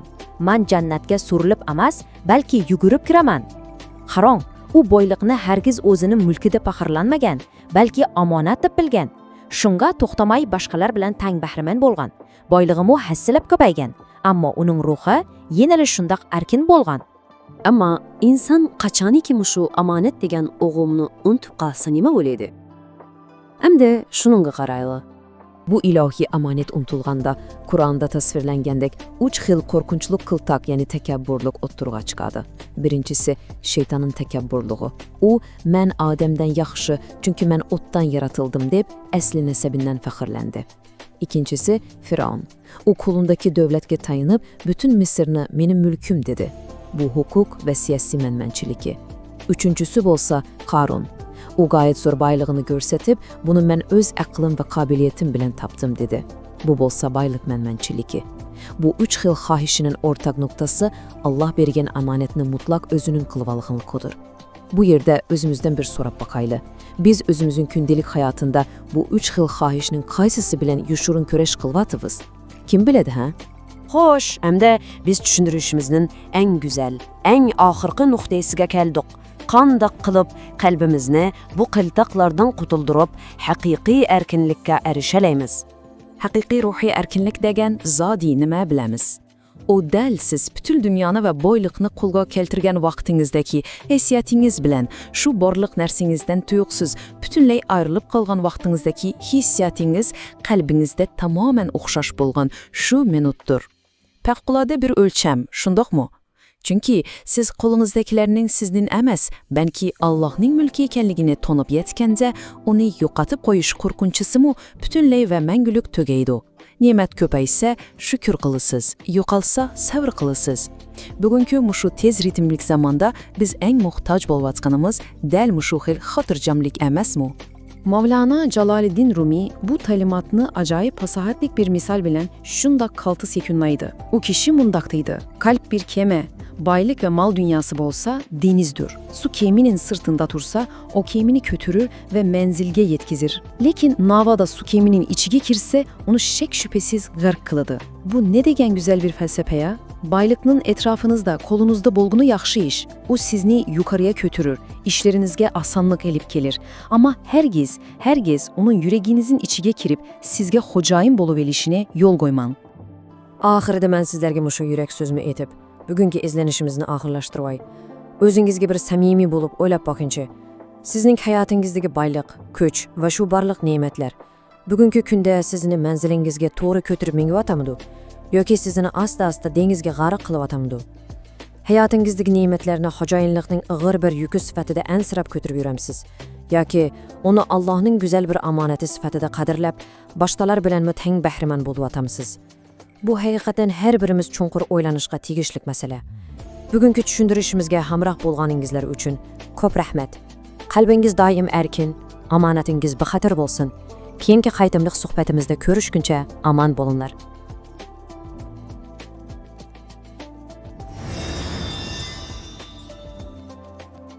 Asmaul Husna'daki 4-chi ism Al-Malak ustida to'xtalib, bizning egidarchilik xiyolimizni qandoq o'zgartirganligini ko'rib chiqayli. Agar hamma narsa Allohga mansub bo'lsa, siz zodi nimaga ega? Bu savol odatdagi ko'z qarashlarimizga jang e'lon qiladi.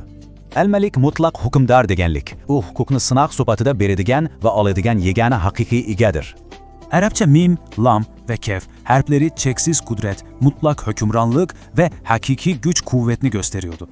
Bizning en chon xatoligimiz mulkni, ya'ni mutlaq egedarchilikni vaqtliq amanet bilen aralashtirib olishimizdir. İnsanın tekebburluğunu oylap bakın. Bir öge egimen deyimiz ama onun aslındaki yerini mi biz yaratmagın gur? Haqiqiy egidarchilik yo'qlikdan yaratishni talab qildi. Biz unda qilolmag'ichqa, bu dunyoda faqatla ariyat alg'uchilarmiz. Tarixdeki şeytan, Firavun ve Karun'dan ibaret 3 nefs vekili, hakiki egenin kim ikenliğini unutup kalıp halak oldu. Şeytanın hatalığı özüge bolgan tekebburluğu idi. U men degan sözge körlük bilen esilip, başkalarını inkar kıldı. Firavun mal-mülk tekebburluğu vakile kılıdı. O bütün zemin ve imperiallarını pekat özünün hakkı dep dava kıldı. Qarun bilim tekebburluğunu körsetir. U özünün gayet zor baylıqını yalğız öz aqlim bilen tapdım deb hata oyladı. Ularni Süleyman alayhissalomdek odil rahbarlarga solishtiring. U g'oyat zo'r huquqqa ega bo'lsa-mu, faqatla kamtar bir omonatchi edi. O ham xiyoldan qutulup, nafsimizni davolash uchun biz çoğum 3 muhim ve özgertküçü qadamni besishimiz gerek. Varlık hareket talep kılıdı. Halal tepiş ve zekat arkalık sehilikle ortaklaşış hepimiz ada kılışqa deyişlik mecburiyettir. Allah bizni 2 xil sınaydı. Esingizde mi? Namratlıq bir sınaq bolsa, gayet zor baylık köpince texime ağır yüktür. En yaxshi deva şu ki, haqiqiy erkinlik bolsa, baylıkta mı, namuratlıkta mı okşaşla mükemmel hissiyat denkpunguluğuna erişiştir. Ahırda sizge munday bir sual koyay. Siz baylığınızga hoca mı? Yoki baylığınız sizge hoca mı?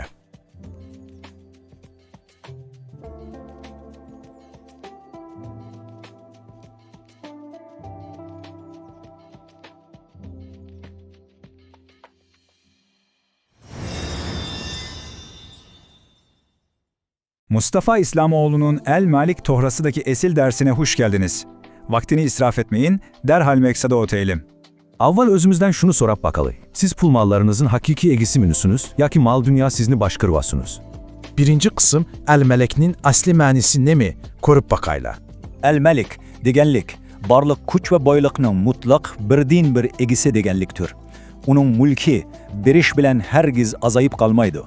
Arapçadaki melek, yık, sıdıdan kilgen mülük, melek degen sözlerinin hemmesi en âli güç kudretini korusutudu. Mesele del muşu yerde çıkıdı. Bizi insanlar kolumuzdaki vaktilik amanetni mening mutlak mülküm dep ham xiyal qılımız.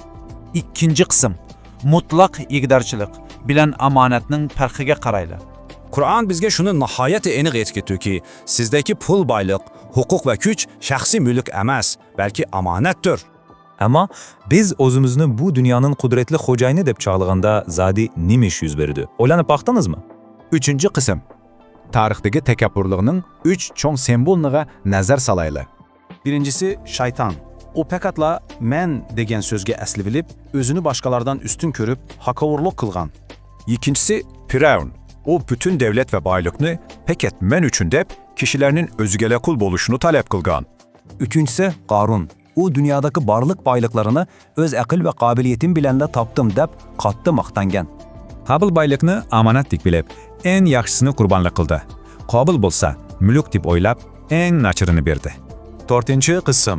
Xullasa, undaqda haqiqiy ruhiy erkinlikning sirri nima? Mevlana Rumi deydi ki, baylık bir deniz, kalbiniz bolsa bir keme. Su kemeye kirsila, keme çöküp getidir. Kemiyi çöktürüp koymaslık üçün malını halal tepin, başkalar bilen ortaklaşın, hem de onun pakatla bir amanet ikenlikini unutmang. Baylık qo'limizga kirgandimi va chiqib ketgandimi, qalbingizda o'xshashlar, xotirjamlik his qila olasangiz, mana shu haqiqiy erkinlikdir.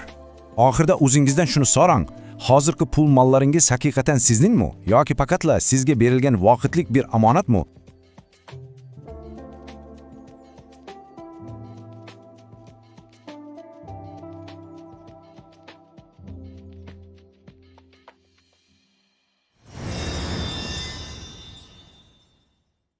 Assalamu alaikum. Bugün biz Allah'ın güzel isimlerinden El Malik'nin içki sırrı ve hayatımızdaki ehemmiyeti üstünde to'xtalaymiz. Hazır etrafınızdagi özümün gap qaragan hamma narsaga qarayın. Siz ularning haqiqiy egasimi yoki faqatla vaqtlik ariyat aldingizmi? İslam'da bunun cevabı eynek. Allah El Malik'tur. Yani bütün kainattaki barlık baylık ve hukukunun yegane, mutlak igisi. Xuddi mushu yerda tilga elingandak, bu bizning şeylerge bo'lgan ko'z qarashimizni butunlay o'zgartirdi. Igidarchilikmi yoki amonatmi? Narsalarga man ega desiz, tugmas g'amga patsiz. Ammo faqatla vaqtliq omonatlar ekanligingizni bilsangiz, qalbingiz haqiqiy aram topadi.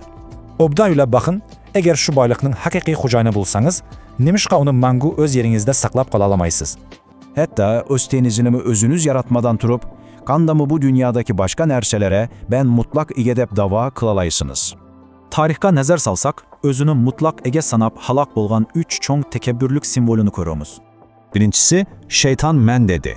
Andan Firavun menin dedi. Karun olsa bularını öz aklım bilen taptım dep kibirlendi. Bu quruq qam hayal ularning nafsini köptürüp, oxirida ularni bütünley maddi ve manaviy halakatga elib bordi. Bunun aksiçe Süleyman aleyhisselam çeksiz hakimiyetke ega bolsa-mı, özünü faqatla bir sınaqdagi amonatdor deb bilgan. Ondaqda so'rab baykishimiz mumkin. Agar biz hech nimaga ega bo'lmasak, ondaqda haqiqiy erkinlik zoti ne? Alimlar mundaq deydi. Haqiqiy erkinlik butun dunyoga erishish bilan unundan quruq qalish siz uchun opyoqshash bilingan paytudur.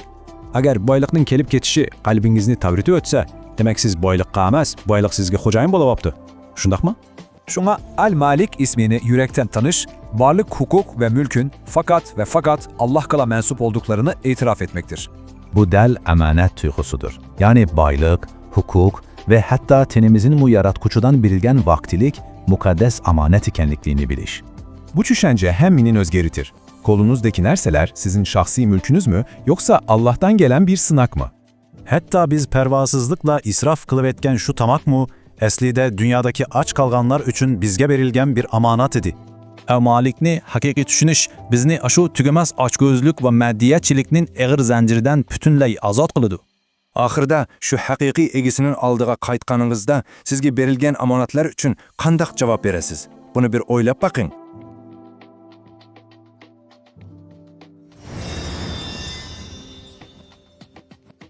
Qayna, birlikte o'ylanib boqayli. Bir narsaga haqiqiy xo'jayin bo'lish zadi nimni bildiradi? Sizdan so'raydigan bek muhim bir savolim bor.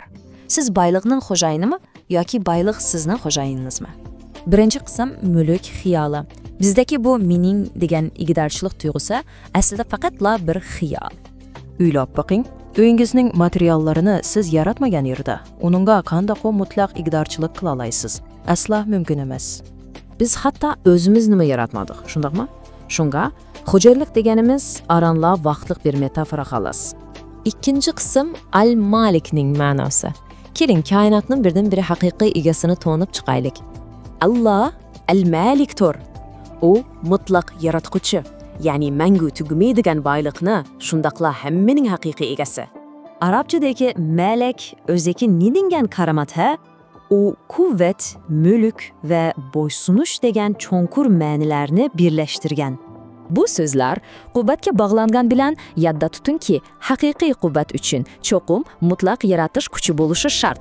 Uchinchi qism, igidorchilikmi yoki omonatmi? İnsanlar özünü xo'jayin chog'laganda takabburlik xatiri qandoq boshlanadi? Shaytonning men ondan üstün deyişi, kibirinin manbasi. Bu dal tunji yalan xo'jayinlik tuyg'usidir. Ananın piravinchi shiqib, bu ham xayolni balliga ko'tirdi va bir mamlakatga mutlaq hukmronman deb da'vo qildi. Ochko'z qarunchu, u butun boylig'ini o'zining aql parasisidan keldi. Bu mening o'z mulkim deb tasavvur qilgan. Bu qo'rqinchliq takabburlikning birdan-bir shifasi omonat. Ya'ni qo'limizdagining shaxsiy mulkimiz emas, balki muqaddas omonat deb bilish. 4-qism Altın qoidasi. Endi boylig'ning quli bo'lib qolishdan qanday qutulish sirini echib beramiz. Baylik va huquq faqatla bir omonat.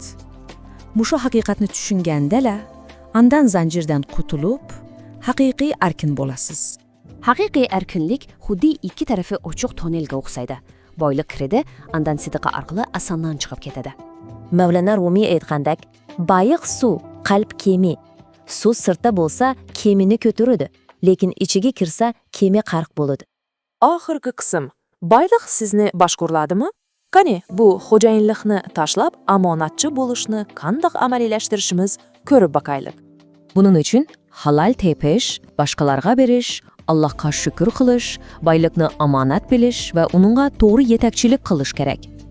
Oxirida sizdan so'raydiganim shu: o'zingizni xo'jayin sanaydigan xayoldan voz kechib, haqiqiy omonatchi bo'lishga tayyormisiz?